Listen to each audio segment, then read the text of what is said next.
Peace and Black Power family, Harlem educator, author, and activist, the Black Liberation Coach, Brother IJ Taimba, and I'm filming live on location in Harlem, in the village of Harlem. We have a very important brother, not important in an arrogant sort of way, but important because of the experience that he brings. Important because the organizations he was a part of and the period, the historical era that he emerges from. Um, Family, without further ado, I'm going to introduce a brother that technically needs no introduction or should need no introduction. But to do due diligence, we got to introduce our brother properly. We have with us Baba Dhoruba Bin Wahad. Brother Dhoruba was a leader and member of the New York Black Panther Party. He was a field secretary of the Black Panther Party, responsible for organizing chapters throughout the East Coast, and a member of the famous Panther 21. Arrested in June of 1971, he was framed as part of the illegal FBI counterintelligence program, which we know of as COINTELPRO, and subjected to unfair treatment and torture during his 19 years in prison. So, in other words, he was also a political prisoner, family. During Dhoruba's incarceration, litigation on his behalf produced over 300,000, I'm going to say it again, 300,000 pages of COINTELPRO documentation. And upon release in 1990, he was able to bring a successful lawsuit against the New York Department of Corrections for all their wrongdoings and criminal activities. Living both in Ghana and the U.S., Baba Dhoruba, an uncompromising critic of imperialism and capitalism, continues to write and work promoting freedom for all political prisoners and revolutionary Pan-Africanism. Baba Dhoruba, thank you, man. Welcome. How you be today? Thank you, brother. Um, um, I'm I'm I'm getting better. I feel fine, and again, I'm deeply honored to be part of your program. Grassroots uh, media is that's radical, that tries to present a revolutionary perspective on our situation, our current situation, and past history is something that's very precious and unfortunately very very rare. We have a few networks like the Black Power Media, yourself, and others who are trying to bring forward a revolutionary perspective and message to another generation, to a new generation, and put them in touch with their own radical history. So I feel very humble to be able to participate in that process that I can, given the limitations of situation. So yes, thank you for having me on the program. I'm glad to talk about some things I think are important for a younger generation and for activists to understand or have some input on right now. Yes, sir. You know, uh, Baba Dhoruba, I have so many. When I was trying to come up with the questions, brother, I had about 50 questions. I'm just, I'm just gonna keep it real. I had about at least 50 questions. I said, "There's no possible way people gonna sit down for that entire time." But I tried to whittle it down to maybe 8 to 9. And to frame this for those of you watching live now or in the later recorded version, the kind of theme this is built around is helping us to kind of distill and identify those sort of lessons, the key uh, foundational lessons that we should get out of Brother Dhoruba's experiences and activities, and also even in a larger sense the Black Power movement. So that's kind of where we're going with some of the questions. Let's get to it, and this is going to be very informative. The first question, Baba Dhoruba, as a backdrop for our conversation, could you begin by helping us understand the political climate of the United States and the world during the 1960s? Or, in other words, we might say, what social and political forces shaped Dhoruba Bin Wahad and shaped your peers and comrades during that time? Well, that's a very broad question that requires a lot of that requires a pretty extensive response. But trying to handle it and encapsulate it, I think one of the things that we uh, should understand that in the 1960s, uh, the United States as an empire was at its zenith, and it was the Cold War period that had followed World War II. I was a World War II a baby. I was born in 1944.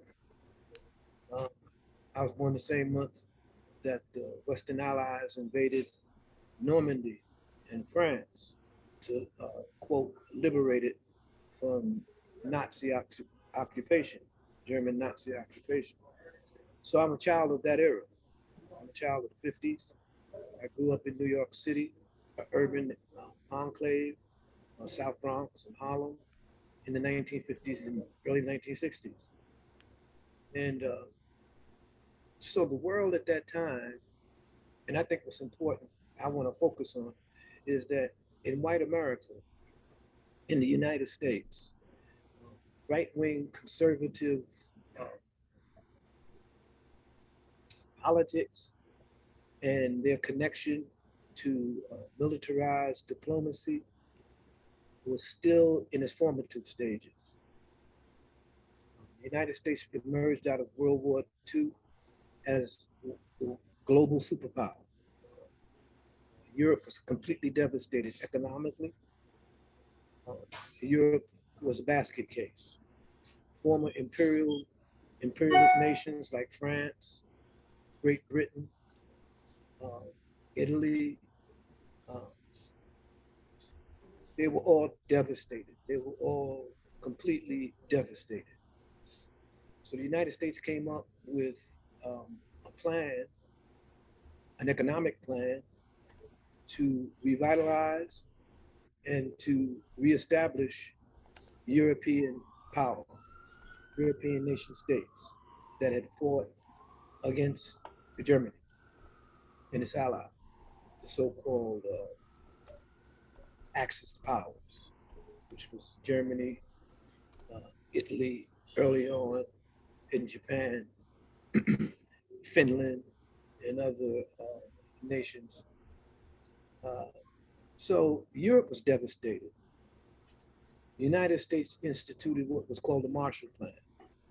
It was a multi-billion-dollar plan to revitalize the economy, resuscitate the social and political fabric of Europe that was devastated by the war or two.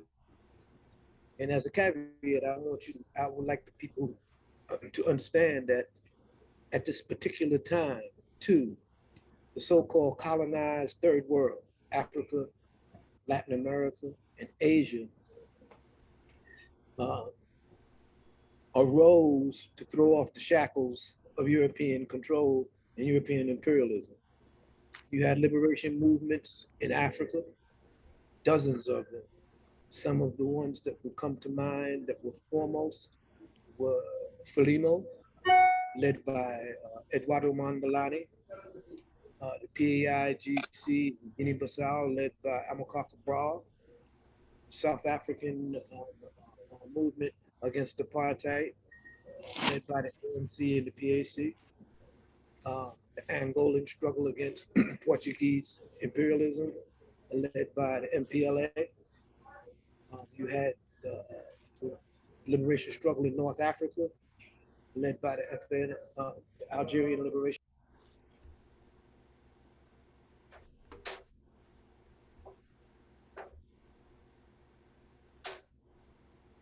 Brother Dhoruba, I can't hear you. I think you're.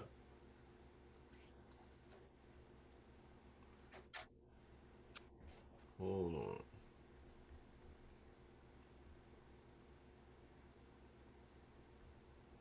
You have Oh, to. I was muted. I Yeah, was muted. yeah.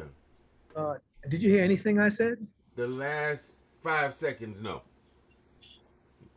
So I was trying to say that at the height of the Cold War in the 1960s, the United States got involved in Southeast Asia, picking up the pieces to the crumbling French Empire that had been defeated in 1954 at Dien Bien Phu by the liberation forces of Vietnam led by Ho Chi Minh.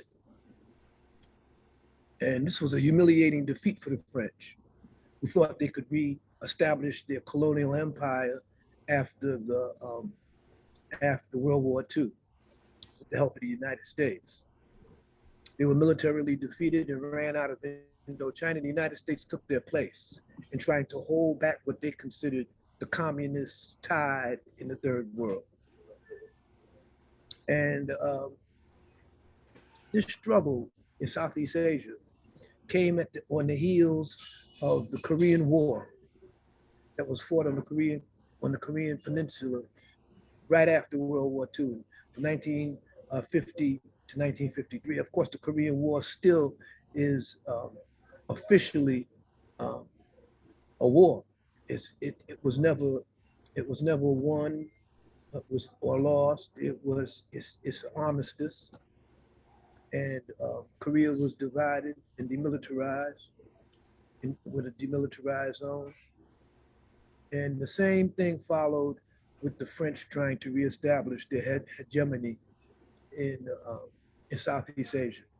But they met the resistance of the people of Vietnam, led by Ho Chi Minh. So a Now, Baba war. Daruba, pardon me for interrupting, but so taking it from the macro and bringing it to your life, people watching who don't know this context may be wondering, okay, but how does all of those international happenings impact a young Richard Moore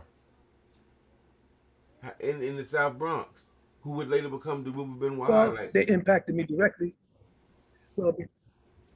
Well, because those struggles of third world people to throw off the shackles of imperialism was a struggle against white supremacy as well, international white supremacy. Many of the institutions that we have today were founded during this particular period of time. International Monetary Fund, the World Bank, the United Nations, all of these institutions were set up after World War II in order to facilitate what I call New Age imperialism, the reestablishment of European global hegemony. And with Europe devastated, um, the United States revitalized Europe, created the European Union, the European Common Market, and so former colonial nations that that that had been laid low by the devastation of World War II found themselves again in the position to exploit Africa, to exploit Asia, to bring in brutal regimes in Latin America, and the resistance to these movements is what affected us considerably. Malcolm X was affected by this. Dr. Martin Luther King was affected by these liberation struggles. Indeed, the non-aligned movement was founded um, in this particular period of time. And the non-aligned movement meant that the peoples of color that had been colonized throughout the Southern Hemisphere by Europe had come together in Bandung, I believe, to form a non-aligned conference of nations to reject the white supremacist um, uh, global construct that was being imposed on them by the resurgent European imperialism. And this was very important for the civil rights movement in America. It was very important for the liberation struggles um, uh, in South America. And of course, it trickled down to our domestic colonization in the United States. If we listen to Malcolm's early speeches, when he talks about the resistance of guerrillas against the military might of the West, when we talk about ideas and concepts of Black power, we are talking about our struggles in the context of this global struggle against European white supremacy and imperialism. The United States, being the foremost political power that emerged after World War II, was the leading imperialist nation on the planet. It was constructing its empire based on the failed empires of, of Europe. That's why, if you look at some of my writings that I've written over the last decade or so, I call this New Age imperialism. And I call the development of our struggle in the United States the struggle against uh, democratic fascism. Now you mentioned I would Brother go. Malcolm. I'm sorry. You mentioned Brother Malcolm twice since we've been speaking, and you know, in probably less than 2 weeks, he's going to be celebrating a birthday. I think close to 97 years of age. Let me see. But yeah, 97 years old he would have been. Um, Many scholars and intellectuals credit Brother Malcolm with being one of the primary, I guess, catalysts of what would be called the Black Power movement. That in his death, you have in 65, now in 66, you have the emergence of all these different sort of formations, many of them seeing themselves as trying to carry out and implement many of his ideas that he didn't quite get to execute because he was cut down. Um, what do you think is, as you see it, Baba Dhoruba, what is the significance of Malcolm X? What should we be taking from him, from his example and his teachings today? Well, I think one of the things that we really need to understand about Malcolm is that he had an analysis of the white supremacist settler state of the of America. And that analysis led him to understand our connection to international struggles against imperialism, against fascism, and against white supremacy. It put in context the civil rights movement, and by putting it in context, it transcended civil rights and became a struggle for human rights. The United States at that time in the early 60s had not yet consolidated its military industrial complex. This is something that Eisenhower, former President Eisenhower, Dwight Eisenhower, uh, um, talked about when he resigned from office, I believe in 1959, and he advised the American people to beware of the military industrial complex, which was being built up under the pretext of the Cold War against the Soviet Union, the fight against so-called communism. And this military industrial complex was the power of corporations and wealth to determine the political landscape and the political agenda of the United States, both domestically and foreign.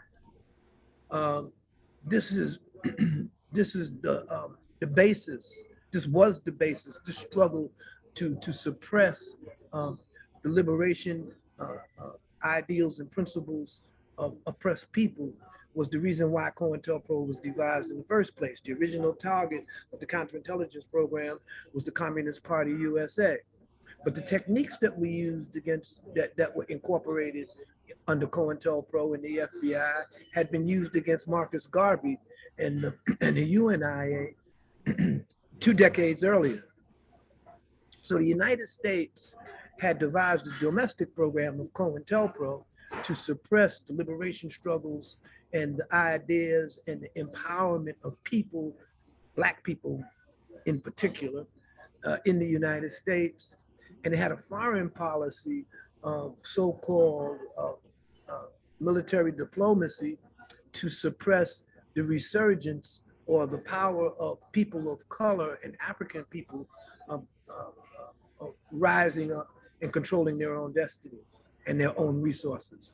The United States could not move forward as the supreme military and corporate entity unless it had access, unlimited access to global resources and and control of people's economies.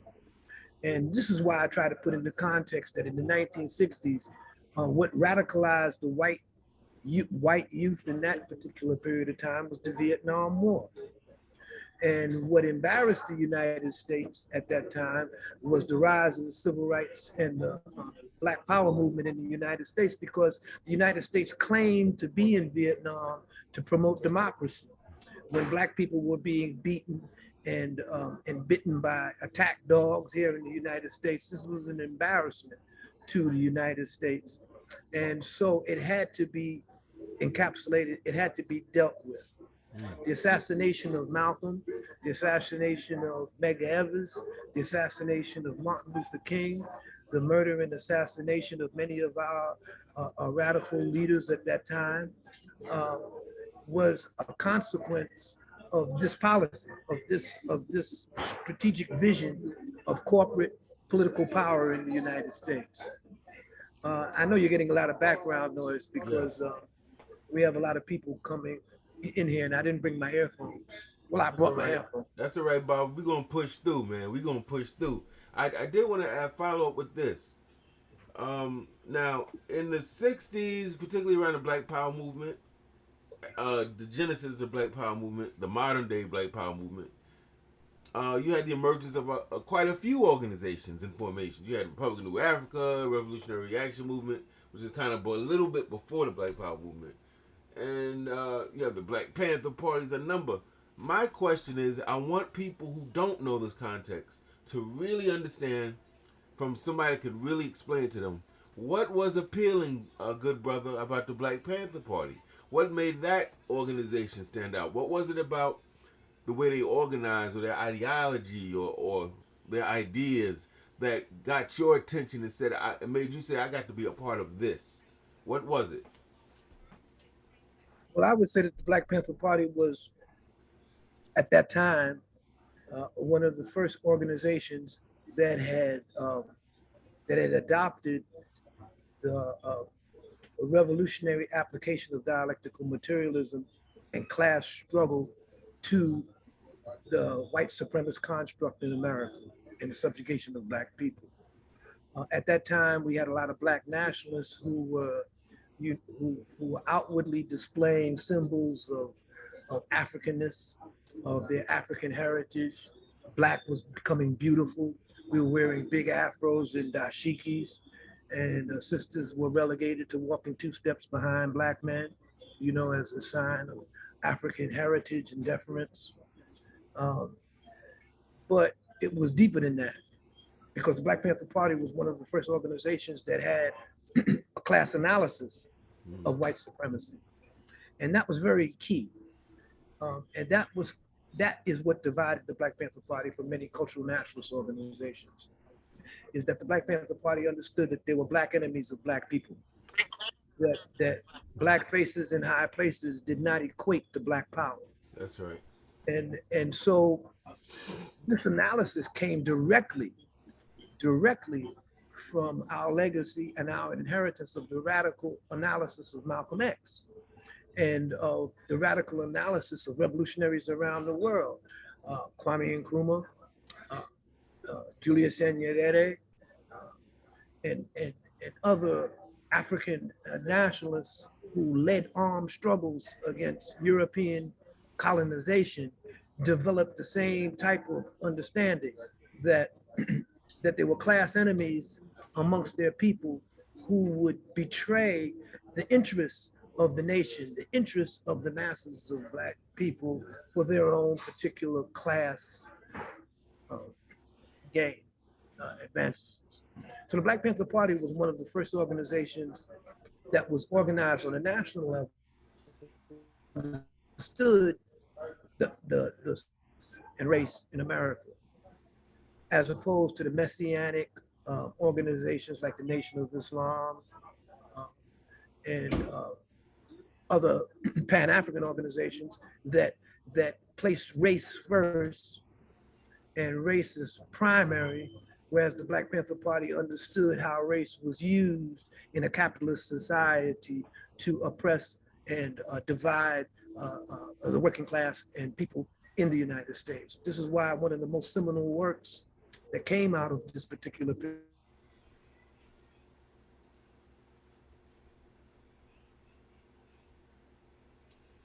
All right. I think Bob is frozen. We're gonna just wait go on his back and brother. review.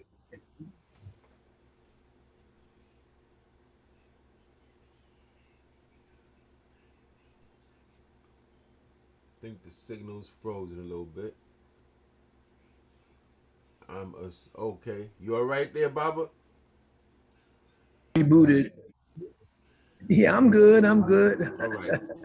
I'm, we on some. Anyway, I think I was trying to point out that the Black Panther Party was one of the few organizations that had a revolutionary class analysis of white supremacy.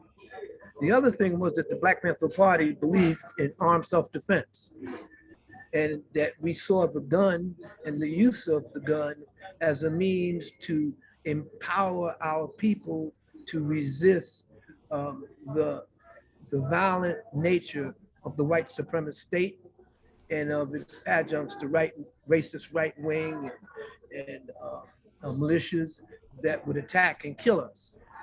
The Black Panther Party therefore had to take a position that the armed agents of the state, the police and its military, were also uh, the agents of repression and containment for the Black liberation movement.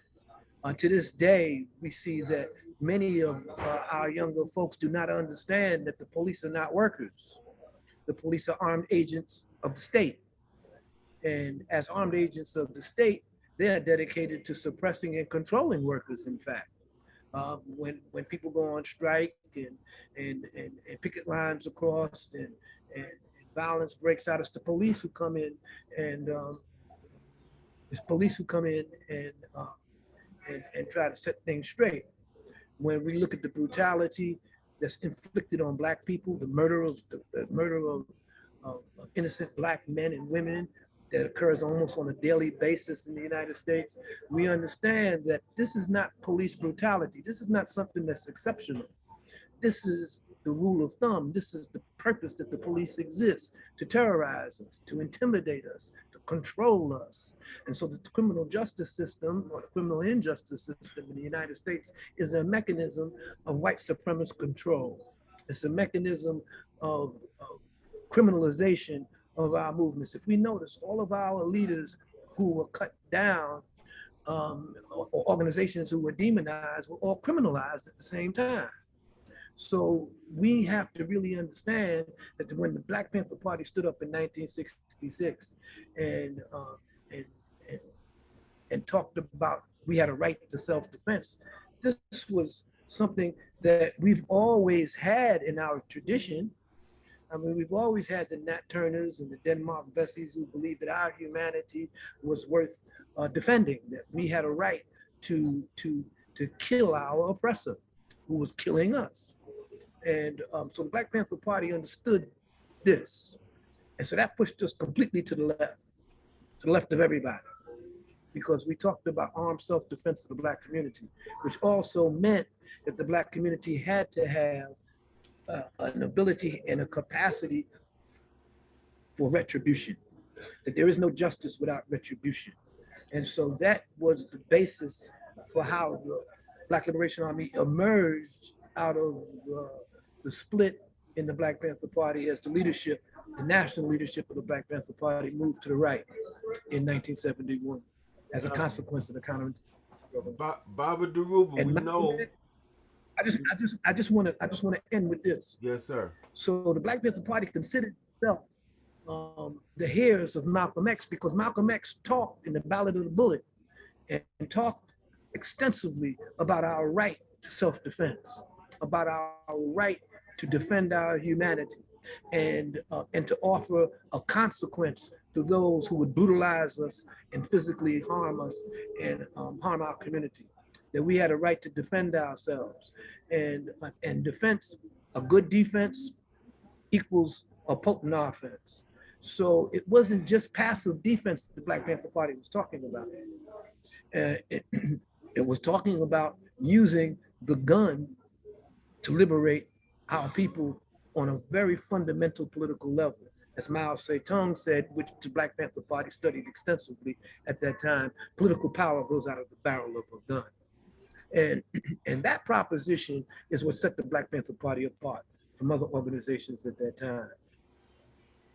Okay, now we know that you're also a co-founder of the Black Liberation Army. You did make reference to it in your presentation just now. There's a lot of obviously, for political reasons, there's a lot of confusion around the objectives, the purposes, the aims of the Black Liberation Army. It was very heavily criminalized and demonized in the press. Even to this day, you can go on YouTube and there's people calling them cop killers and criminals and thugs and what have you. But to set the revolutionary record straight, how would you characterize the Black Liberation Army as different in one case from the, let's say, the Black Panther Party? Was it like an above ground, underground formation in that sense, or to help people understand what you all were trying to do? Well, the Black Panther Party um, was not a reformist organization. Even though the 10-point program, if you read it on its face, could be construed as a reformist program. We want decent housing. We want control in the Black community of our educational system. All of these things may seem on their face as reforms, but the fundamental proposition to that is that you could not have Black power or Black liberation unless you exercise the ability to exert a political consequence on your enemy, those who oppress you. And so the Black Panther Party, just like the anti-slavery movement of the of late 19th century, had an underground. You had a underground railroad. Frederick Douglass didn't talk about reforming slavery. He didn't talk about giving it auspices on the weekends, and he talked about abolishing slavery. And when you talk about abolishing a system that was predicated on your dehumanization and on your subjugation, you ultimately had to have some ability or capacity to resist the violence of that entity. And so the Black Panther Party always had uh, an underground. It always had those brothers and sisters who didn't come to the office and sell newspapers and didn't appear at the rallies, but they were Black Panthers. They adhered to the political leadership of the Black Panther Party. They adhered to the discipline of the Black Panther Party. And so this underground, this political underground, this military aspect of the Black Panther Party grew out of our ability to defend the Black community, or our attempts to defend the Black community from white supremacist assault and violence. And all movements, whether they're abolitionists or revolutionary, must have some mechanism to resist the criminalization of their activities under the guise of repression, under the guise of law and order. So the BLA existed in some of its forms, in its major formats, um, with the Black Panther Party's very inception. But the problem was the division arose that as COINTELPRO became more successful in moving the leadership of the Black Panther Party to the right, um, it began to uh, abandon and demonize its own underground. And this was unacceptable to many of us who believe that the Black Panther Party was an organization that existed to empower African people in the United States. And this flowed from our understanding that domestically, Africans in the United States constituted the domestic colony, that the ghettos in Chicago and New York were colonial enclaves, basically speaking. Uh, they, they existed um, under the boot heel of a white supremacist political system, of a two-party racist system that I call democratic fascism. We were disempowered, we were marginalized, we suffered all of the vicissitudes of a colony, but we were called American citizens. And so the Black Panther Party believed in the basic social concept socialist concepts that we could empower ourselves, that we should do for ourselves and organize ourselves into a socialist and a communal network and system so that we wouldn't have to depend on the power of white supremacy. And of course, this meant that also we had to form a third political party. We had to have a political party, a political leadership that was revolutionary. And so the enemy understood all of these things at that time. And so they created the necessary apparatus to head these tendencies off. Lyndon Baines Johnson declared the war on poverty because he realized that the black colonial enclaves that were burning down every summer, that rebelled against police brutality, um, was possible because he partially understood that the reason why black people were burning down the cities in the 60s was that they had no stake in these in the political and the business apparatus of those cities. So he created the so-called war on poverty, the Great Society. And it's out of this war on poverty, this idea of co-opting black leadership and economically, and that black capitalism arose. Listen to the first utterances of the idea of black entrepreneurship, keeping the black dollar in the black community. All of these ideas came out of the war on poverty. Most of the leaders that we have today, or that we had right after the 60s, were children who were poverty pimps, who grew up in the Great Society, posturing that individual freedom equal collective liberation. That if we had wealth, um, and that's in quotes, if we had wealth, then we would be free. But wealth could only occur within the context of capitalism. The Black Panther Party was not a capitalist organization. It didn't believe in capitalism. It believed in revolutionary socialism. It believed in the idea that the black community should be united under the banner of the concepts of our ability to economically and politically uh, demand our own rights and control our own destiny. That's why the first point in the Black Panther Party program was that that as a community, we wanted control of our own destiny. Now, when you talk about control of your own destiny within a capitalist society, you're talking some crazy shit. You see, as far as white folks are concerned. And so this had to be co-opted, and it was co-opted on a number of levels. First of all, the right to self-defense was criminalized and demonized. Black capitalism was encouraged. Individual entrepreneurship, individualities was encouraged, and I think politically the most significant part of this is that the black people were discouraged from forming their own political parties, from forming their own political coalitions. The idea and the notion of the Rainbow Coalition was an idea that understood white supremacy and the use of race and class in America. This is why the idea of the Rainbow Coalition of black people, of brown people, of Latinos, of class whites, led by a revolutionary black organization and an entity like the Black Panther Party, was the way that we needed to go in order to empower ourselves. Of course, this whole idea was sabotaged by the Jesse Jacksons and the bootlickers and the bootlicks and coons at that time.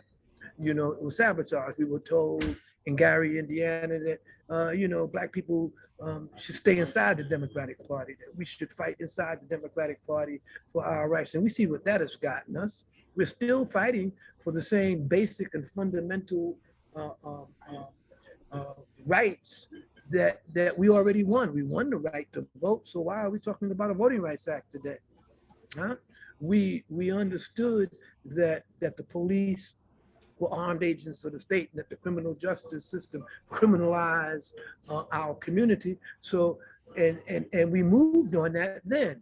We had programs and projects to try to uh, uh, close the gap between the so-called criminality on the streets, the illegitimate capitalism, and the needs of our people to forbid certain things happening in our community, like drug distribution, like the exploitation of women, like the destruction of families. The Black Panther Party had these understandings and these programs back in the 1960s.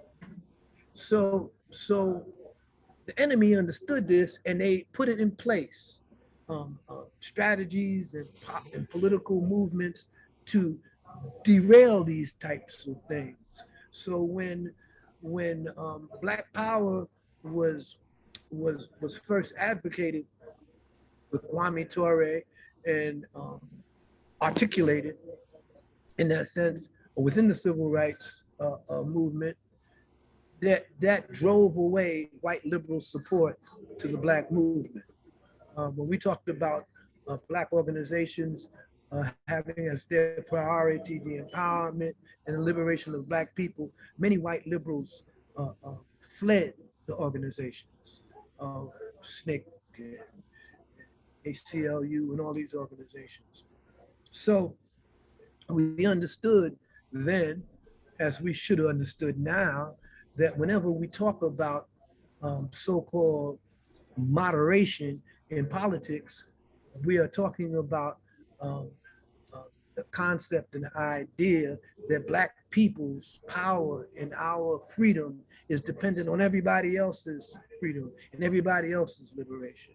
So we can't talk about, we have Black politicians say, we can't just talk about Black people, we have to talk about all of America. That's bullshit. We don't have to talk about all of America, we have to talk about ourselves first.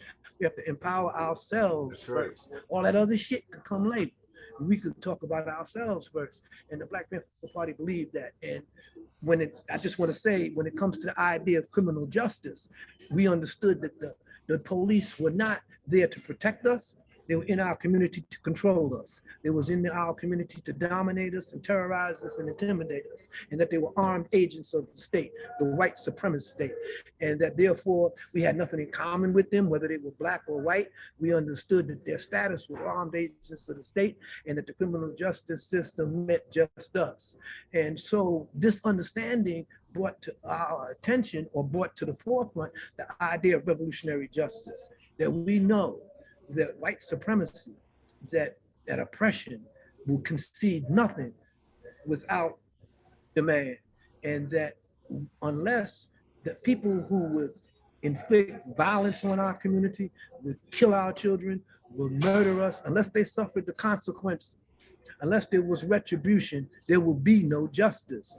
And that was the essence of the Black Liberation Army, that we took it upon ourselves that whenever the enemy killed our children, whenever they violated our humanity, that they would suffer a consequence for it. And the consequence wouldn't be just to go out to the polls and vote. That's not to say that voting didn't have its place. The consequence would mean that if there's going to be uh, if there's going to be justice, there has to be funerals on both sides. That the United States has never withdrew from any conflict, from any situation of imperial domination, unless the people kicked their ass out, unless they sent home body bags. And once white folks understand that you are not going to kill us, you are not going to brutalize us without a consequence. We will kill your dog, we will kill your cat, we will kill your mama as a consequence. And that might sound crass, that might sound crude, but that is a fact. And and so when this became necessary, when our political struggles on the surface became too dangerous to maintain, we had to resort to our underground networks, our clandestine networks, in order to show the enemy that Black people, that we were going to exert a consequence. There had to be real justice, and there had to be a democratic distribution of the pain. Democracy will not survive or will not evolve unless everybody says, oh, enough is enough. How can we live and work together and empower each other and recognize each other's humanity, unless there's a democratic distribution of the pain. And right now, we see there is no democratic distribution of the pain, so we're the only ones that's bleeding. We're the only ones that's suffering. We come up with hashtag movements like hands up, don't shoot. I mean, that's the universal sign of surrender, putting your hands up. So how are you going to have a movement based on surrender, based on symbolic surrender? Hands up, don't shoot. Nah, you shoot back. Huh? If you come into our community and you brutalize us, you will suffer a consequence. And that doesn't happen now.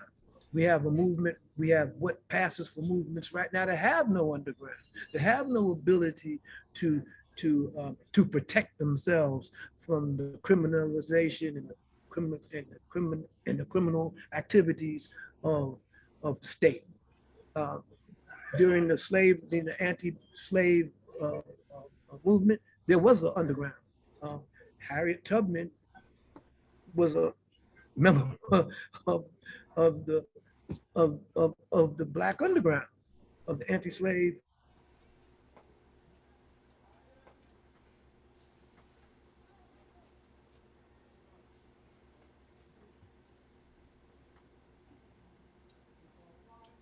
All you that are here, thank you for joining. We have a temporary glitch, I think, with Brother Baba Dhoruba's signal, but he'll be right back. Thank you for joining us, though. We appreciate your presence. And Baba's dropping some heavy bombs. I guess we're rebooting again. Yes, sir. You know this technology, Baba. You don't have no We control rebooted over again, it, huh? man. I think they're waiting for your most powerful points, and they're cutting it off.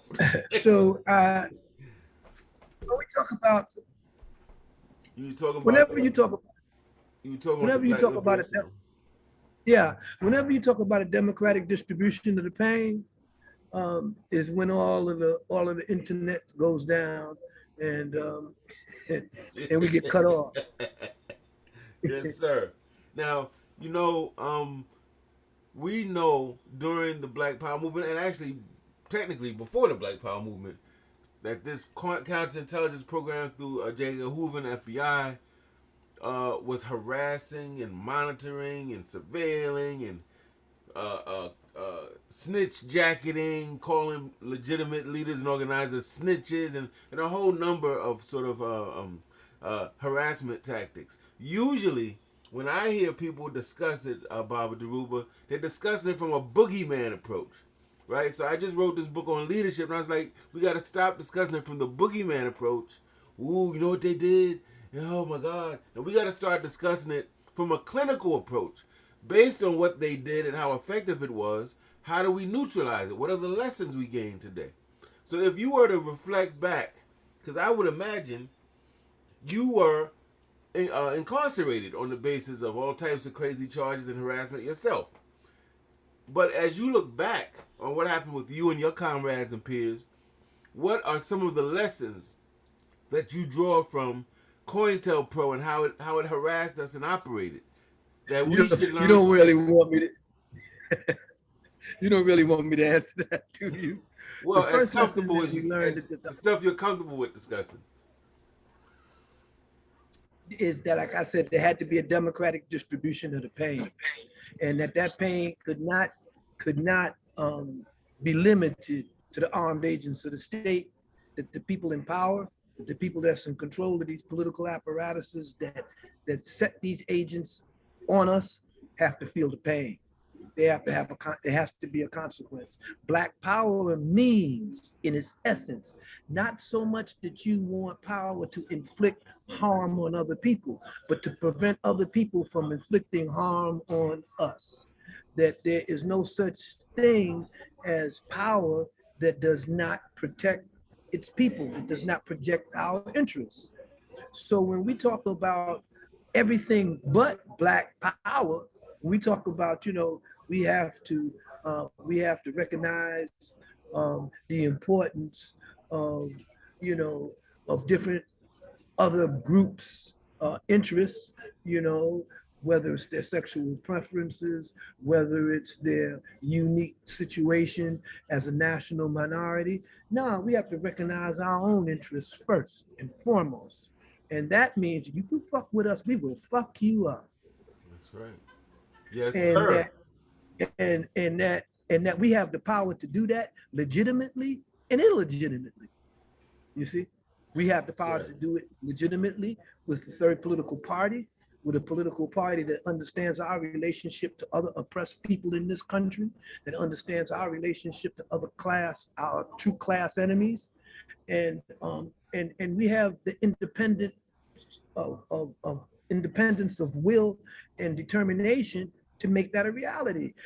We go into the Democratic Party and we say we should choose the lesser of two evils. So you should choose a born again cracker like Biden over a knucklehead like the Orange Man. That if you don't choose the born again cracker, that you empowering the Orange Man. Well, the lesser of two evils is still evil. And we have to understand that if we don't have our own political party, if we are subjected to the left wing and the right wing of the same buzzard, we're going to be, we're going to be what they call that.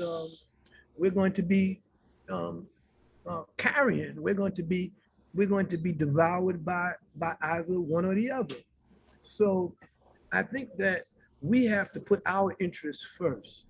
And our interests cannot be put first if we do not have our own political entities and the ability to exert a consequence on our enemies whenever they step out of line, whenever they do not recognize our humanity and our integrity.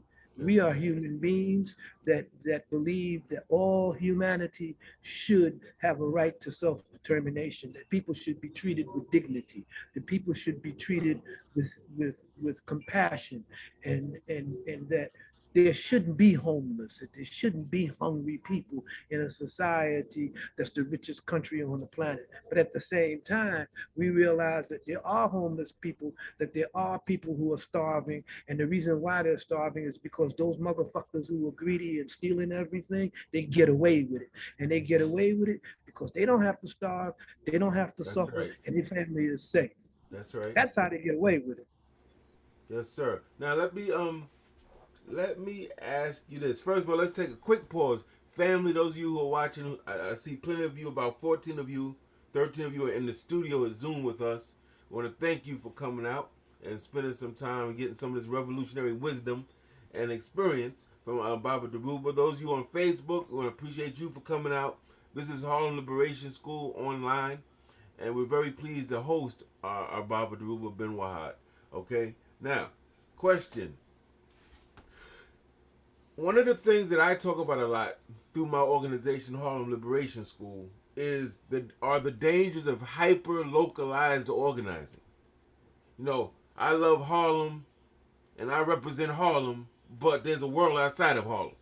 Or I'm in the South, or I'm in the East, or wherever I am, and that we need to internationalize and form alliances that are meaningful and functional. What is your take on the need for us to think internationally and to form viable linkages internationally? Well, I think that's one of the things that Malcolm X showed when he traveled to Africa and he created the Organization for African American Unity, is that our struggle is international. That at the same time, all politics is local. Local politics begin at home. We have to control the environment that we live in. And unless we can control the grassroots environment that we live in, unless we understand the relationship between the micro and the macro, we're going to be sucked in to considering other people our enemies who are not our enemy. Um, all politics is local, and you can see by the recent attempted coup by the racist right on the election, on the electoral process that just went down over the last year, how they've began to move on the Board of Educations, the local boards, how they began to put in place local attorney generals so that they could steal the next election, so that they could control who becomes the political representatives, the political voice in their particular state. So we are living in a situation where our political power is being gerrymandered. being zoned out of existence, that where we are a majority, we are chopped up into little segments so that we are no longer the majority. That was the idea behind the concept of community control of public safety, of decentralization of the police. The Black Panther Party called together in 1969, um, no, early 1970, a National United Front Against Fascism. And over 7,000 activists showed up to this National United Front. And this National United Front Against Fascism presented the analysis that the United States was moving towards a democratic fascist society where corporate control of the political system, where corporate control of the military and the police apparatus that constituted fascism was being consolidated at our expense, and that we had to resist this consolidation. So we formed branches called called community, national community uh, NCCF chapters, National Community Controls Against Fascism chapters throughout the country under the discipline of Black Panther Party. And foremost on the agenda of these NCCF chapters was the idea of community control of the police and public safety. In New York, we managed to get the idea of community control on the ballot, on the referendum. And it was the police union that confused the people and opposed community control of public safety. That lesson taught us that the police unions are the enemy of the Black community, and that the police unions have to be decertified. That we should have, and this was a lesson that we learned, that we should have organized a campaign to decertify the police unions as workers, because they're not workers, they're armed agents of the state. And as armed agents of the state, they therefore enjoy the special relationship to the state that other workers don't have. They have the power of life and death in their hands. They can kill us by in, in, in their pursuit of enforcing laws of the predominant society. Workers can't kill you. You haven't got one union out there where they have in their resume they right to kill your ass. Right. That's You right. know, Mm-hmm. and so the police are not workers. So their union should be decertified. We should have organized a class action to decertify the police unions, along with decentralization and community control of the police, to have their unions reestablished on a whole different basis, that they shouldn't have qualified immunity, that they shouldn't have all of these things that other ordinary workers don't have. You and I can't, decide that, because we're hospital workers, you understand, we're gonna slap the shit out of patients if they don't listen to us, and then That's talk right. about, we have qualified immunity. You see what I'm saying? So That's right. we have to really understand where we are at and who our enemies are. And so local power, all politics is local in that sense, is that we need to establish community control of public safety.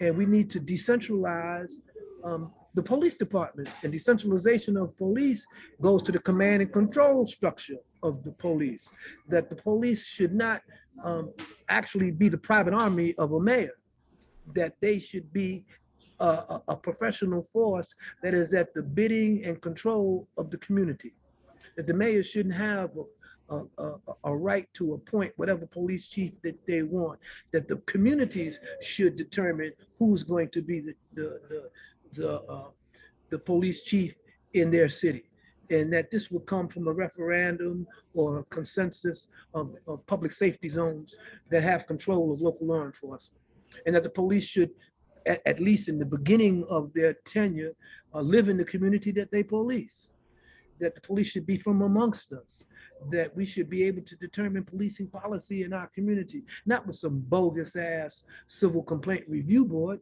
but with the ability to hire and fire law enforcement officers, to have them pay a consequence for their behavior in our community. Right now, we have no such power. And so that's one of the things that we have to understand. All politics is local. Having said that, The United States is an empire. The United States, as a republic, has a foreign policy that that exploits and controls, and in many cases, murder other oppressed peoples. And one of the sterling qualities of the Black Panther Party in the 60s is that the Black Panther Party were internationalists. We were Pan-Africans in the sense that we identify with other people's struggles for liberation. So we had alliances with the Palestinians. We had alliances with the PAIGC, with liberation movements in Africa.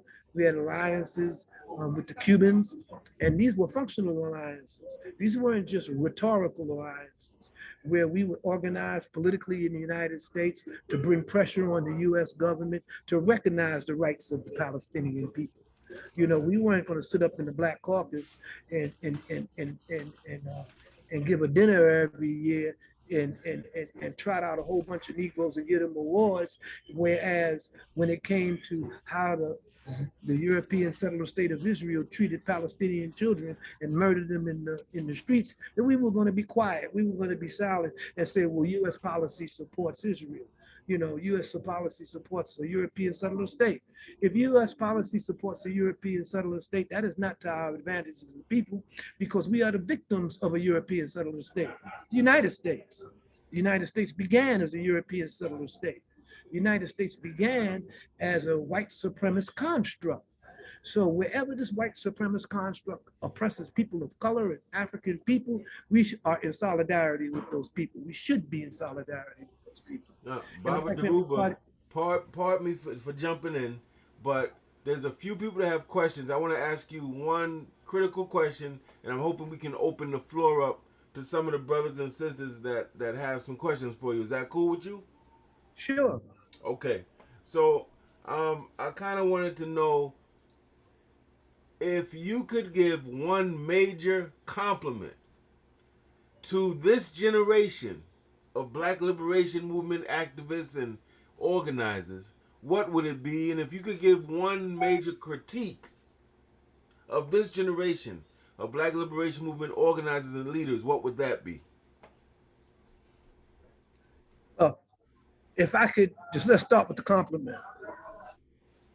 If I could compliment this generation for one thing, it is the fact that this generation of African youth are by far head and shoulders above the intellectual capacities or the intellectual achievements of my generation. These are some smart kids out here today. They're they're highly intelligent. They're very um, sensitive to to the um, to the impression, to the oppression going on around them of other people. However, my greatest critique is that this intelligence has not been organized and mobilized to the point where they have been in touch with their radical tradition and their radical history and the shoulders on which they stand. And if they were in touch with this, they would not carry out struggles that basically reinvent failure. And so I guess I would say that this is the smartest generation. I know my kids, my boys are much smarter than I was when I was their age. There's no question about it. You know, they're sharp. They're smarter than I ever was at that age. However, you know, their awareness of, of, of the world around them and the intersection of oppression is limited, Mm. has been limited. And this isn't all their fault, but it's a serious limitation. And I mean, today, you know, ignorance is no longer bliss. What you don't know will get your ass killed. You see, and now when I was growing up, ignorance was bliss. If you didn't know something, hey, you just didn't know it, and like you just kept it moving. Mm. Now today, given the technology and instant communication and how world events affect us directly, and immediately. Ignorance is not bliss.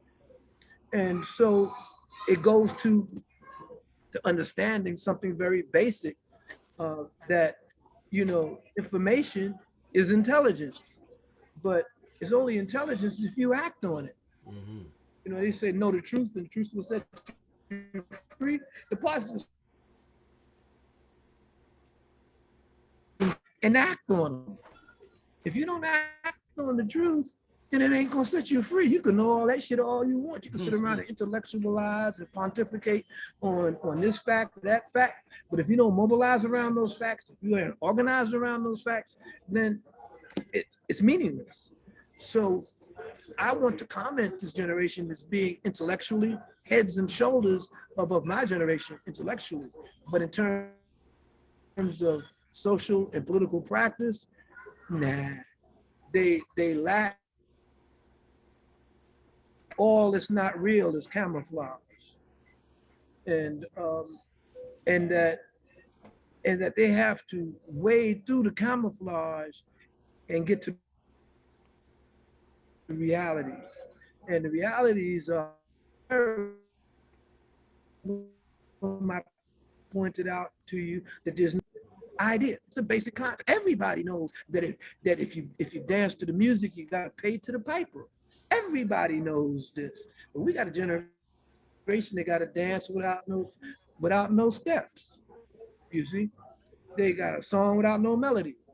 They're singing to themselves because the enemy has encapsulated their ability to resist, limited their capacity to resist. And you have a generation that's very, very narcissistic, that is, really hung up on looking at themselves in the mirror and on TikTok, and because of that narcissism, they're very vulnerable to co-optation, to misdirection, and to brainwashing. So uh, I would say that, yeah, this generation is one of the most intelligent and smartest generations that Black folks have ever produced thus far, but they lack an understanding of the world that they are living in, and the dynamics of power, and then, I would say in many ways they're afraid of this understanding because it requires sacrifice.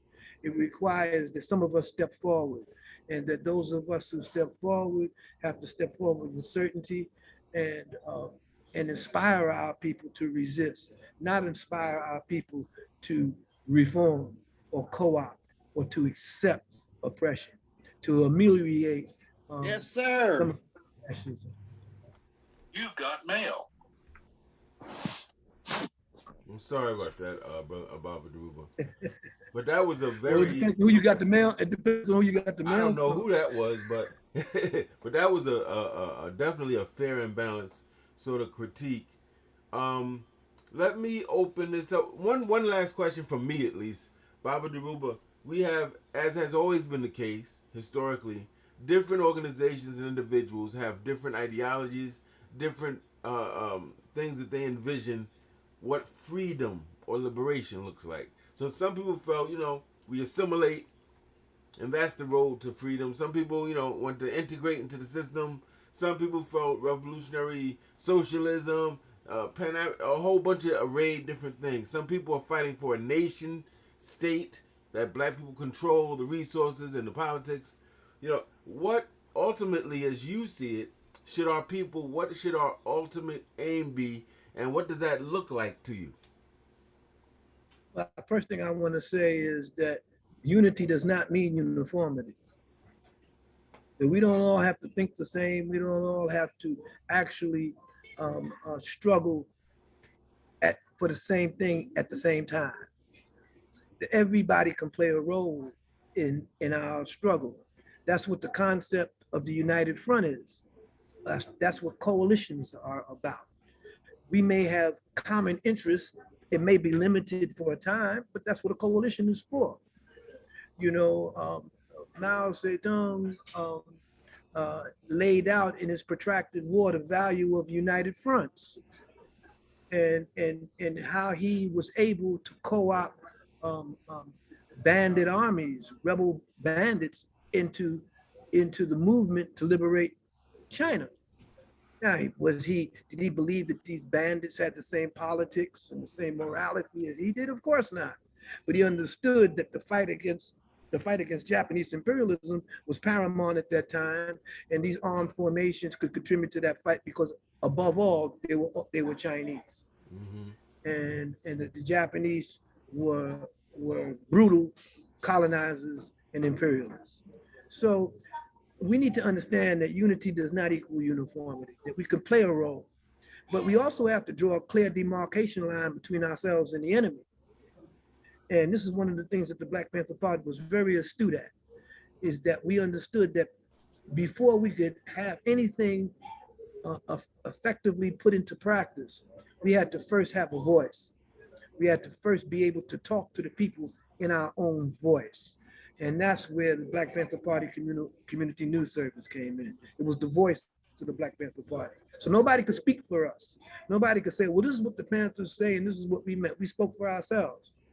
And we had to understand that people, ordinary poor people, understand when you stand up for their interests. They understand you when you have a face-to-face relationship with them and you really delve into the basis and the cause of their powerlessness, and you're willing to stand up for it. One of the things that the people don't understand is that the BLA was embraced by the Black community. They never infiltrated the Black Liberation Army. Mm. They never put informants inside the BLA. We've had brothers that were captured and were turned, and managed to escape from prison and act in a divisive fashion, but we never had that type of infiltration. Why? Because we understood that everybody has a limitation, and in all limitations, there's a determination. So you never expect someone who is, I mean, you wouldn't expect the person that's not the head cook in charge, you know, to you wouldn't expect the person that cleans the tables to act like the head cook, to perform the functions of the head cook. Everybody has a limitation. We are human beings. We each have a limitation, but we each could contribute within our limitations to overall overarching purpose, and that's what I think that we have to understand. Mm. Yes, That sir. we have to understand that although some of us are Pan-African, some of us are narrow nationalists, some of us believe in electoral politics, all of these particular facets of resistance has a place. You know, but without a leading organization, without a united front, without a leadership body that is able to bring together those disparate forces and point them in the general direction of empowerment and liberation, we wind up arguing and bickering with each other. The enemy winds up funding one particular group and not funding the other, demonizing one group and raising up the other as reasonable. And so we have to understand the value of united fronts and coalitions, and understand that although we may differ in many of our ideas of liberation, that if we are talking about the empowerment of our people, then those differences should not equal disunity. That Mm-hmm. unity does not mean uniformity. And but at the same time, we have to understand those amongst us who are working on behalf of the enemy, whose politics and whose behavior enhances and empower the white supremacist state and the enemies of our people. And we should distance ourselves from them. We should ostracize ourselves from them, and we should demonize these people in the eyes of the masses. So unity is important, but it does not mean that we have to all think the same. And at the same time, we have to draw a clear demarcation line between ourselves and the enemy. And this is one of the reasons why I talked about the need for abolitionist movement rather than a reform movement. We're not talking about reforming white supremacy, we're talking about abolishing it. And any organization that looks at the reform of white supremacy as being beneficial for people of color and for black people are not the friends, are not our friends and comrades. They're not down with the empowerment of black people.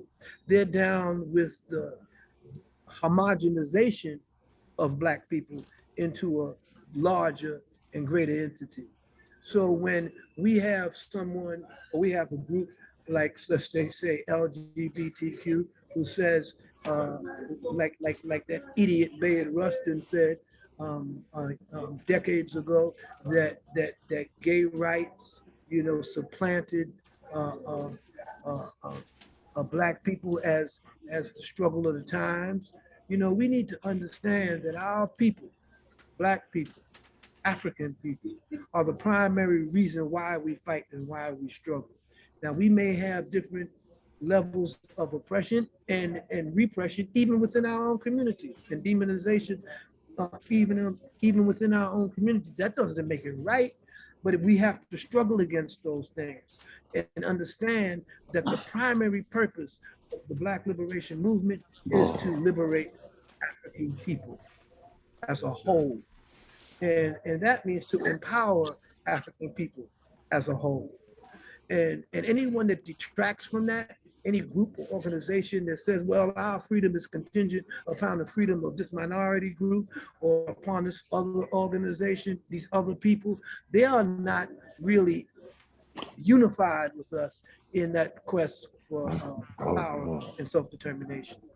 Baba Dhoruba, thank you for that. I did want to acknowledge. I think the brother turned his camera off, but I believe that's Baba Jalil, who himself was a former political prisoner, was part of the Black Liberation Army and the Black Panther Party. But I wanted to acknowledge him and show him that respect. But I think he went off camera.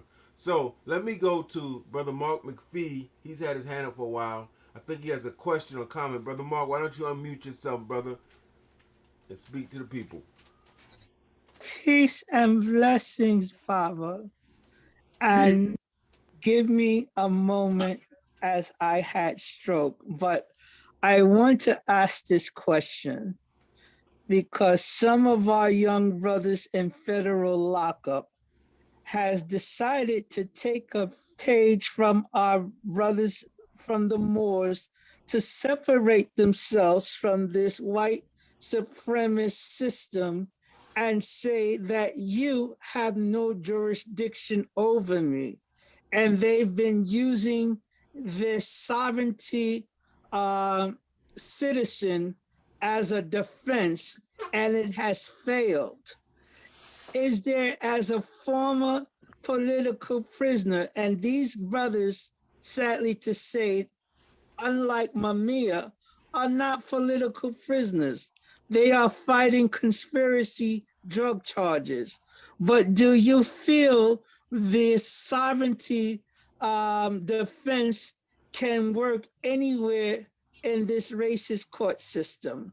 My second point is the white terrorists 100 years ago that destroyed Black Wall Street, there are 3 remaining people left, and they are fighting to get reparations.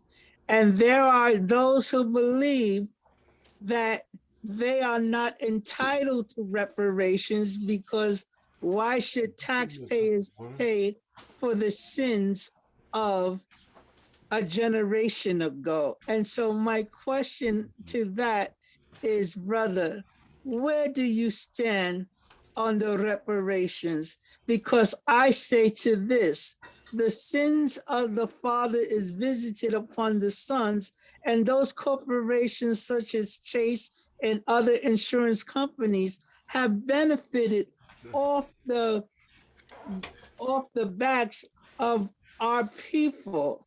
And so they owe us to some degree Definitely. So I like to get your take on that, my brother.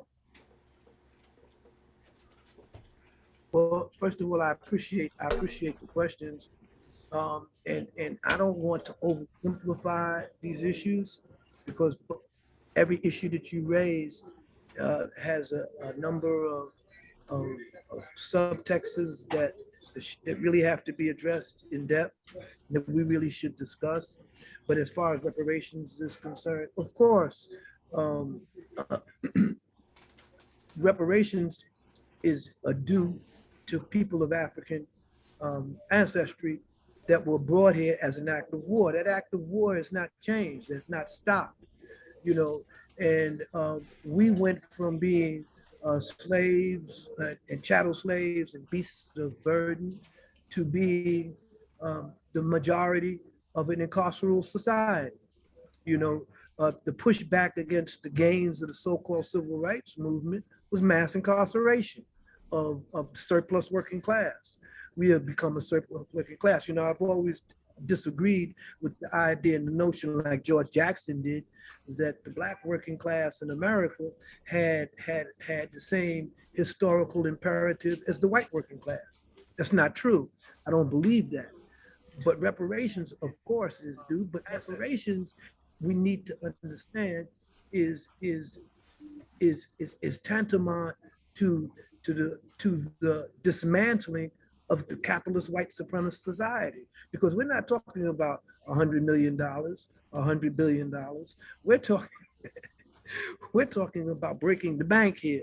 When we talk about reparations, if we're seriously talking about it in terms of what's owed a captive people who are still held in subservience and captivity by the system that has benefited off of their enslavement. You know, these things, the police are not, like, give you an example, the police are not, when I say they're not being brute, they're not exercising exceptional brutality against black people. They're doing their job. That's their job, to intimidate us and kill us and murder us. They just don't have to pay no consequence for it, but we don't exert one. Believe me, they'll be talking about significant police reform. They would, if there were body bags on both sides. They'll be talking about how this got to stop, you see. And to address your other question about the brothers in jail who may not have been in prison because of their political activity, well, I mean, we could use George Jackson as a classic example of that. George Jackson did not come to prison as a conscious political activist. He came to prison for basic, petty robbery, but he developed his political analysis, his political principles, and his ideals while incarcerated. So we cannot take away the educational experience of mass incarceration. I say all the time, the prison is no place to be somebody, but that doesn't mean you can't learn who you are while you are in prison and what you think that you should be doing as a consequence rather than pursuing what you used to do as a criminal. Having said that, I think that you pointed out something very cogent, and that was the belief and that that the the present system has no jurisdiction over us. I think that that's a level of consciousness that will come about on a mass level when we're able to exert political power, when we're able to see ourselves as being a sovereign people. I think, let me just say this, one of the major objectives of the counterintelligence program was not to prevent the rise of the Black Messiah, as is stated. Black Messiah was the euphemism. It was not to prevent the rise of the individual leader. It was to prevent Black people from thinking of themselves as a sovereign people. That was the purpose of the counterintelligence program, that we would not think as a sovereign people. And it was successful. To this day, we don't think of ourselves collectively as a sovereign people. We think of ourselves, some of us think of ourselves as American citizens who are discriminated against. Some of us think of ourselves as Black nationalists who deserve a nation state carved out of the European settler state of America. Some of us think of ourselves as uh, individual sovereigns, as independent entities. All of these things are a result of the success of the counterintelligence program, which prevented us from understanding that we are, in fact, a unique people, and that characteristic of uniqueness was was created in our sojourn here in America. When we were brought here as an act of war, as chattel slaves, we came from all parts of Africa, speaking different languages, having different religious tendencies. But it was the crucible of our survival in this white supremacist construct that made us a unique people, that made us one people. And so the purpose of the counterintelligence program was to prevent us thinking of ourselves as one people. And it worked. It's successful. You just expressed it, you know. So the idea and the notion of sovereignty at this point in our history is like an oxymoron, you know. How are we going to how do sovereign people function without power? You see, even even if you look at the liberation struggles of the 60s and the national liberation struggles that were led by uh, African revolutionaries, they thought of themselves as a sovereign people. Everybody may not have thought that at the moment. You had some tribes that thought that their tribal culture and their tribe uh, deserves a certain level of autonomy and sovereignty, but it was the unity of the leading political apparatus of the Revolutionary Party that led the struggle against imperialism that brought them around to thinking of themselves as a sovereign people. Sadly, um, the success of the liberation struggles in Africa, um, led by organizations like Frelimo and MPLA, had devolved into the type of governments that we see today, which are some of the most reactionary governments on the African continent. But they started out as an organizations and as a people struggling for independence. You can't struggle for independence unless you think of yourself as a sovereign people. So I think that the idea and the notion of individual sovereignty is something that is emotional and maybe psychologically satisfying, but it's a bit premature right now because we don't even have a political party to express our own unique needs and for economic, politically, and culturally. We don't have one. And so I just want to say that the primary purpose of the counterintelligence program was not to so much prevent the rise of an individual leader, but to prevent African people in the United States, the victims of war and white supremacy, of thinking of themselves as a sovereign people, and therefore thinking of their own interests first. And and it states that the Negro youth that the term it uses should understand that to be a revolutionary is to be a dead revolutionary. That they would rather be appreciated and applauded by white society and accepted by the majority society as a successful human being rather than be a revolutionary. And that's work. It's work. I mean, how long have we been discussing, Will Smith slapping that guy's name, uh, Chris Rock. Chris Rock. I mean, we're talking about celebrities and who they marry, who they slap, and what their attitudes are. We're not talking about ourselves as a sovereign people. We're not talking about examples of sovereignty as a people. So we've been deluded into thinking of ourselves as individuals, as as as as a not as a people, and that's the greatest weakness that we have right now and that the enemy is trying to maintain. We have Black leaders who will tell us that Black rights have to take a back, cannot proceed without, without bringing along white folks and recognizing their rights and all of this stuff. We're not in a position of power to dispense with recognition of other people's rights. We can't even get our own rights recognized. So I think that you articulated it very well when you pointed out in presenting the issue that these are ideas and concepts of individuals rather than a well thought out uh, program for collective sovereignty. And again, if you look at the 10th point in the Black Panther Party program where it talks about what we want and what we believe, we say that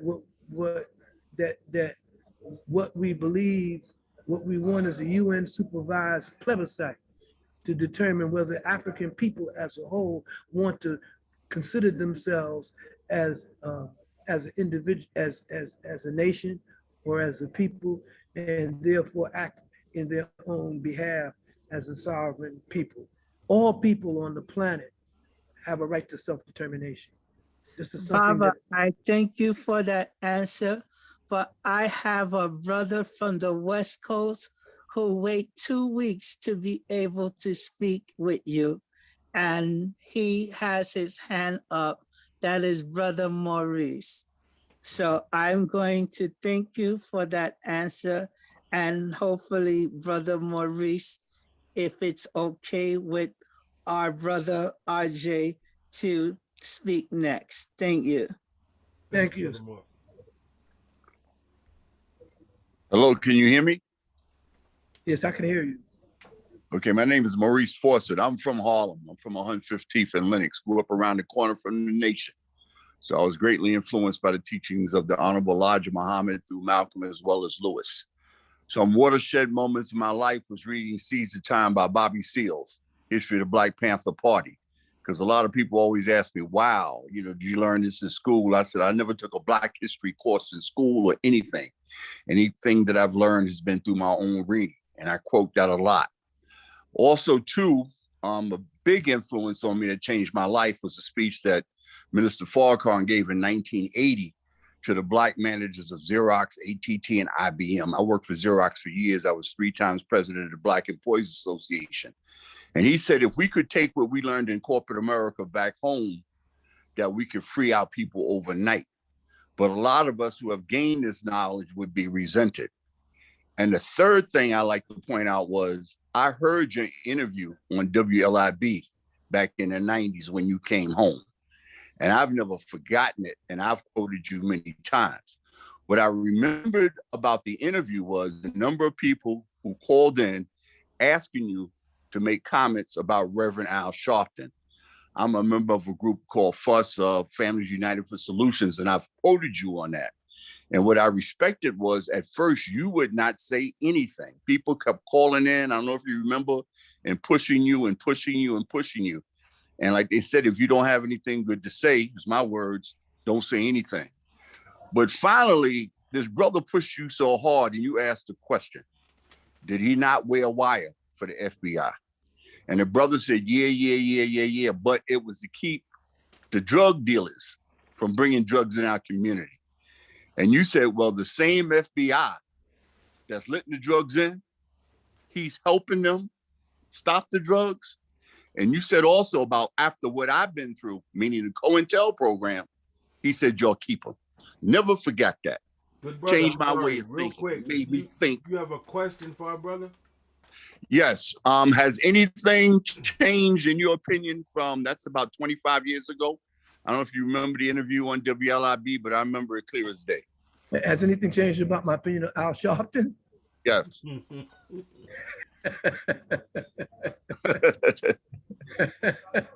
No, brother. My opinion of Okay. Al Sharpton is still the same. Al Sharpton is a reactionary. I believe that Al Sharpton is a tool of white supremacy Okay. that and when I say that, that doesn't mean that in Al Sharpton's mind that he isn't trying to be righteous. I But got you. I'm not concerned about that part. It's the role that he actually plays. And we see the role that he's played because now today we have movements that are led by victims. We have movements Yes. led by victimhood. He'll convene, he'll have the mothers of slain brothers and sisters who were murdered by the police. He has this lawyer Crump, come out. I mean, he practically gets every case that has any type of notoriety when a black person is murdered or killed by the police. And he hasn't won one case yet. He hasn't won a case. Mhm. He's got settlements. He never won a Yes. case. So, there is no concrete movement for liberation that is led by victims. Once you stand up and fight your victimhood, you no longer are a victim. And the majority of the people who have suffered at the hands of racist police who have had their loved ones murdered, they weren't activists in the community standing up for black folks. Their child or their loved one wasn't killed as a consequence of their politics. They were killed despite their politics. So when you organize these people and hold them up as the leaders of a movement. In other words, we've had countless rebellions in the cities after their loved ones were murdered, where the relative will come out and say, well, we don't condone burning down buildings, and we think everybody should just wait for the verdict to come out, and let's stay vigilant. Who listens to that? That's leadership by victimhood. Burn that shit down. Yeah. Burn down that institution, that Woolworths. Yeah, burn that shit down. So that they know that there's a consequence for killing us. You see? So yeah, I still think that Al Sharpton has been used to to to to diffuse and misdirect the rage of African people over their dehumanization at the hands of law enforcement and the state. I think that he has been a stalwart of the Democratic Party, which we know is not a friend of African people, has never put our interests first. So yes, he's a supporter uh, and and an agent of the white supremacist state. That's what I think about Al Sharpton. And and I think you mentioned something else um, uh, that had to do with um, with the benefits of of, of, of families, of how families have to um, uh, comport and deal with trauma, with with trauma from the murder of their children to being economically marginalized and kicked out of their homes and all of these things. We have to understand, or we should understand, that capitalism is the reason why these things are normal, are the reasons why we have such a large homeless population when there's empty buildings, when empty buildings abound in cities that people can't afford. This is one of the things that the Black Panther Party did. We portrayed the landlords as pigs, you see, and the use of symbolism in mobilizing people is very important. This is why I alluded to the idea, the notion, the emotional response of hands up, don't shoot. The Black Panther Party didn't popularize slogans like that. We popularized slogans like "off the pig" and Black Power and power to the people. Now, the police couldn't say power to the police. They couldn't co-opt that. But when you talk about Black Lives Matter, the police comes out, well, all lives matter. Blue lives matter. Yellow lives matter. The dogs' lives matter. Every life matters. Because you are infantile in your understanding of the effect that slogans have on the mobilization of people. Slogans are designed to synthesize and distill a basic analysis of your oppression. So when we said Black power, other brown people came out and said brown power, Black power, power to the people, brown power to brown people, Puerto Rican power to Puerto Rican people. Power to the people means exactly what it says. Power to the people, not the pigs. The pigs couldn't come out and say, well, power to the pigs. They couldn't co-opt that. You see? So we portrayed the landlord as avaricious, as greedy, as pigs who exploited the need of people for decent housing. Okay? So it's very important that we think clearly when we talk about mobilizing and organizing people and using slogans in that process, like defund the police. There is no police state that is going to defund their police. I mean, that should be obvious to a duck. You are not going to defund the armed agents of the state. That's not happening. But now, if you said community control of the police, decentralization of law enforcement, now you're talking about dismantling the very basis of the fascist state, the violent state. The state has a monopoly on violence. They have a legal monopoly on violence. So any resistance to that monopoly is a crime. It's a crime. It's pure and simple. So if that's the case, we need to become our own police. We need to control our own law enforcement agencies. And how do we do that? We use whatever available mechanisms we have in terms of local politics and referendums to dismantle the police as armed agents of the state, to make them the armed agents of our community. So then the Black Panther Party would be our police. Those who enforce the integrity of our humanity would be our police. They wouldn't be the police of the state. They would be our police. Now, that doesn't mean the state won't have its own police to police the highways or to watch office buildings. That's a whole different story. We're talking about controlling public safety, and we the public. And it's our safety that we want to control. Baba Dhoruba, as we come to a close, I know brother Shep is in the chat, and I know he's doing. You talked about the Panther News Service. This brother is a Panther himself. He does really wonderful work, sending out these daily email blasts of news, events going on to engage the people and get us active and involved. And he's been putting up these little messages in the chat pertaining to political prisoners.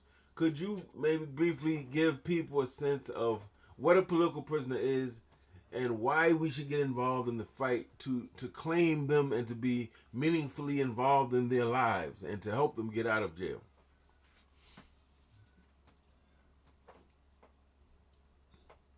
Well, we've had political prisoners in the United States for decades.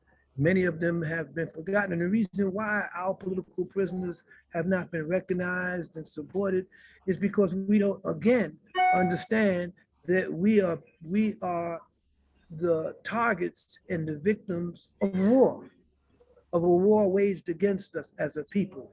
We don't think of ourselves as a sovereign people. So those political activists who try to empower ourselves, who try to empower us, who resist the violence of the state, the legalized violence of the state, they are criminalized, they are placed in prison, and they say, and the United States says, well, we don't have political prisoners, we only have criminals in jail, you know? Well, if we understand that when a brother or a sister stands up for the integrity of our community, when they fight to empower our community, and as a consequence of that struggle of empowerment, or to educate our community as a consequence of that struggle, that they are targeted by the state and imprisoned and demonized and criminalized, they are political prisoners. And we should fight for those political prisoners. And it doesn't make a difference whether the political prisoner is guilty or innocent of the so-called alleged crime that they're put in prison for. Nobody said that Mandela was innocent of organizing the armed wing of the ANC to run the colonizers and the settlers out of power in South Africa. When you have political prisoners, it's not the mere fact that they are part of a movement to empower a people means that whatever they did in pursuit of that objective is political, and that they have to be released. And that's a prerequisite to our demands. So when South Africa, for instance, talked about abolishing apartheid, uh, the prerequisite was the release of their political prisoners. You couldn't even negotiate. We couldn't even negotiate a settlement unless Nelson Mandela and the political prisoners were released from prison. So I think, a shout out to Siddiqui for constantly raising the issue of our political prisoners, for constantly bringing out the fact that our political prisoners are our freedom fighters, are those who stood up for us, are those who took the hit for what many of us ducked, and I think that this goes back to what I said about the counterintelligence program. Its objective was not so much to prevent the rise of an individual, but to prevent our people from thinking of themselves as a sovereign people, as a people worthy of self-determination and thinking in our own best interest. And those brothers and sisters who took a stand on that and who have been in prison, like Mumia Abu-Jamal, Michelle McGee, and other brothers like that was on here earlier, Jaleel Mutakim, and I mean I could go on and on with my comrades who had to spend a major portion of their lives in prison before they were released. If it is not for a movement ability to exert its power and its influence on the status quo, our political prisoners will never get out of prison.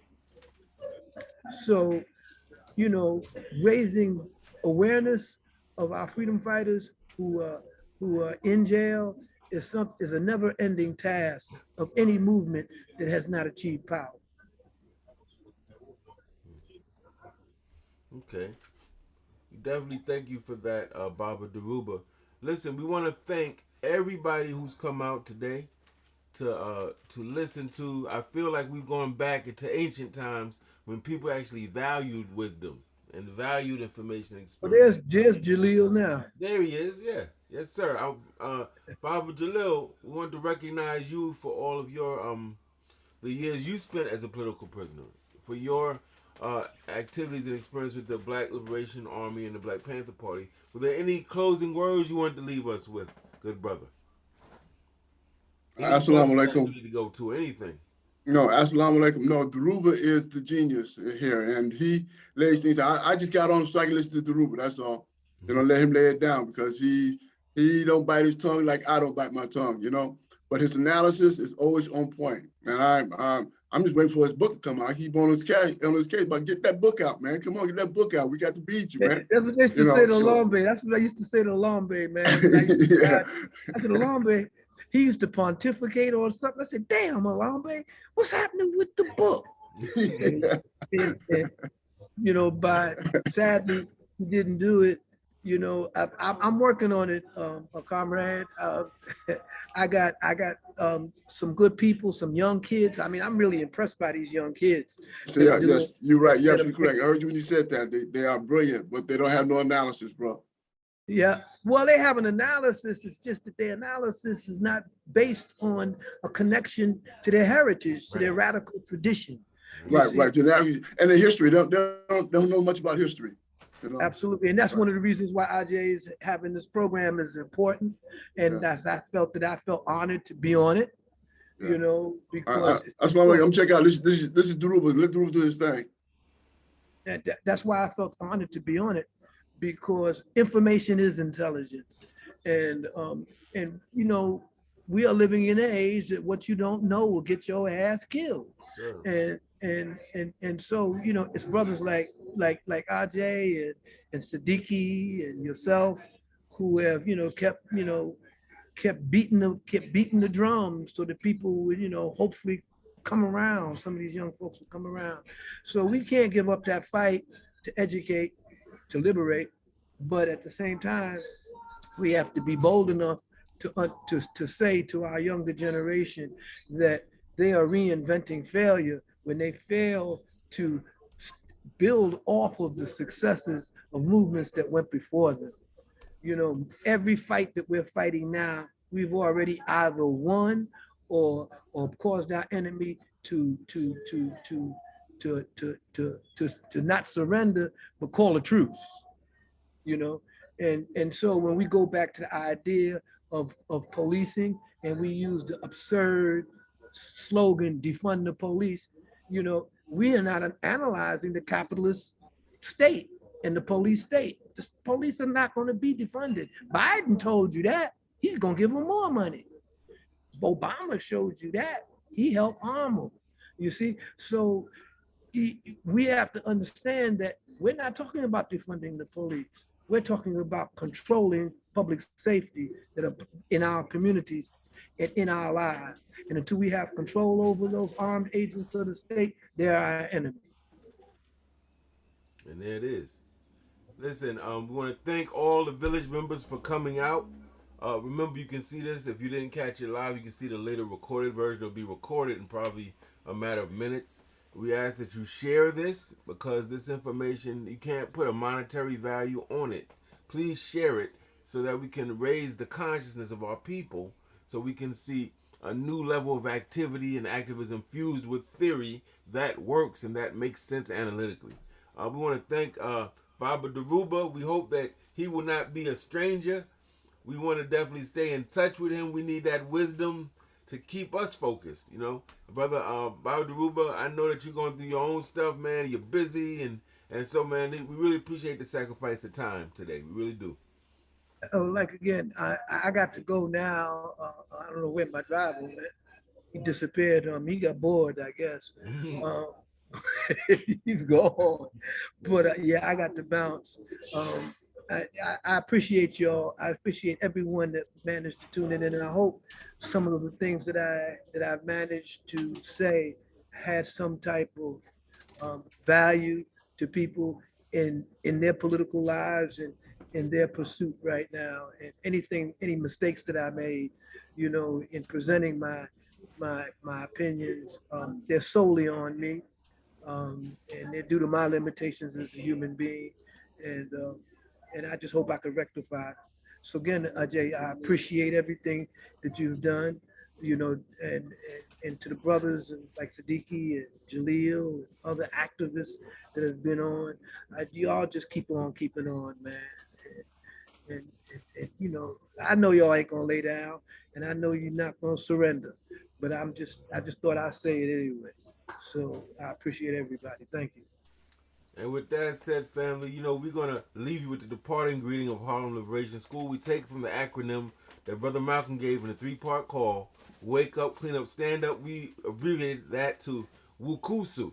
So we greet everybody with WUKUSU: wake up, clean up, stand up, fight back, get your political education on, study from the elders, learn from your history, connect it, make sense of it, and make it actionable. And we'll see you next time, family. Peace and black power. All power to the people.